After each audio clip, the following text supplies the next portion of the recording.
बांद्रा के एक हाउस जिसमें पहले भी एक फैमिली लापता हो चुकी है, उसी हाउस को तरुण खरीदता है और उसकी वाइफ को कन्विंस करता है कि इतने कम रेंट पे हमें कोई घर नहीं मिलने वाला।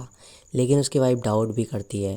फिर यहाँ वो अपने फैमिली को लेकर शिफ्ट हो जाता है, जहाँ उसकी बेटी निम्मी जो है एक डॉल को देखती है और यहाँ पर निम्मी के ऊपर एक साया आ चुका होता है।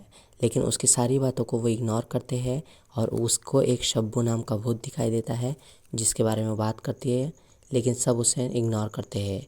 यहाँ पूजा जो कि तरुण की बहन है, वो यहाँ मिलने आती है निम्मी से, लेकिन निम्मी बताती है कि मुझे पहले ही पता चल गया था, शब्बू ने मुझे बता दिया था कि आप यहाँ आए हो। और यहाँ वो इसी बारे में पूछती है और पूजा जो है एक फ़ोटोग्राफ़र है और यहाँ पर उन्हें उस रात एक आवाज़ आती है जो कि दरवाजे की खटखटाने की होती है और उन्हें निम्मी कहती है कि वो मेरी फ्रेंड शब्बू थी। और नौकर उन्हें बताता है कि इसी तरह से एक बच्ची को हमारे गांव में भूत दिखाई देने लगा था, तो सारे गांव वालों ने मिलकर उस बच्ची को जला दिया था। इसी तरह से जब वो बोलता है तो तरुण को बहुत ज़्यादा गुस्सा आता है। वो कहता है कि भूत प्रेत की बातें यहाँ नहीं करना है तुम्हें।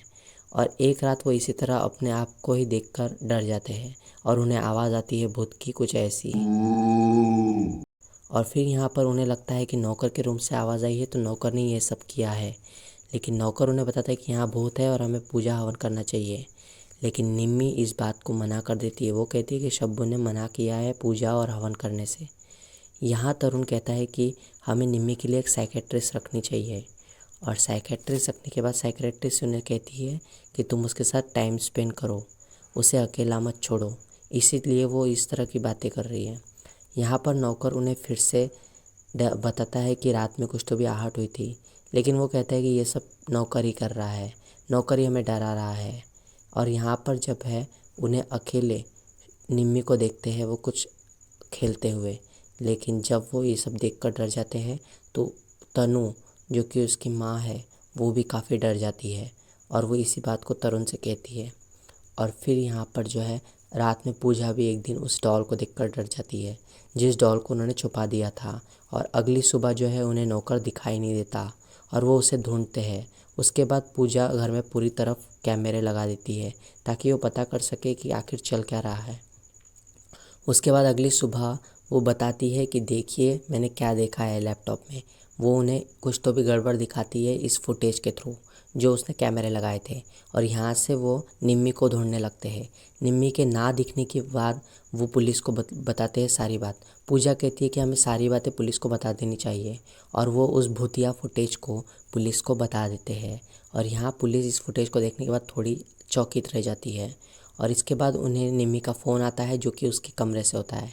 निम्मी के कमरे में देखते हैं वो नौकर की लाश को, और नौकर की लाश को देखने के बाद वो घबरा जाते हैं और उनके फ़ोन कनेक्शन भी बंद हो जाते हैं और उन्हें समझ आ जाता है कि इस घर में कुछ तो भी गड़बड़ है।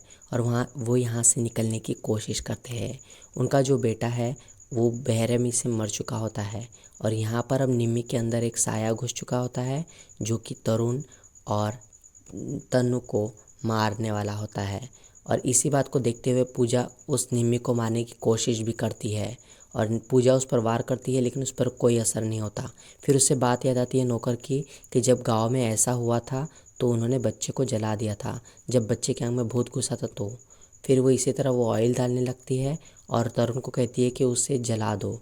और जैसे तैसे वो अपनी ही बेटी को जलाकर, उस भूत को जलाकर वहाँ से अपनी जान बचाकर जैसे तैसे बच निकलते हैं। होप मेरी ये कोशिश आपको अच्छी लगी होगी और प्लीज़ सब्सक्राइब करें। और हमारे कुछ और हॉरर मूवीज़ है जो कि मैंने एक्सप्लेन की है, आप मेरे प्लेलिस्ट में जाकर देख सकते हो। एक लाइक ज़रूर करना। मिलते हैं नेक्स्ट वीडियो में।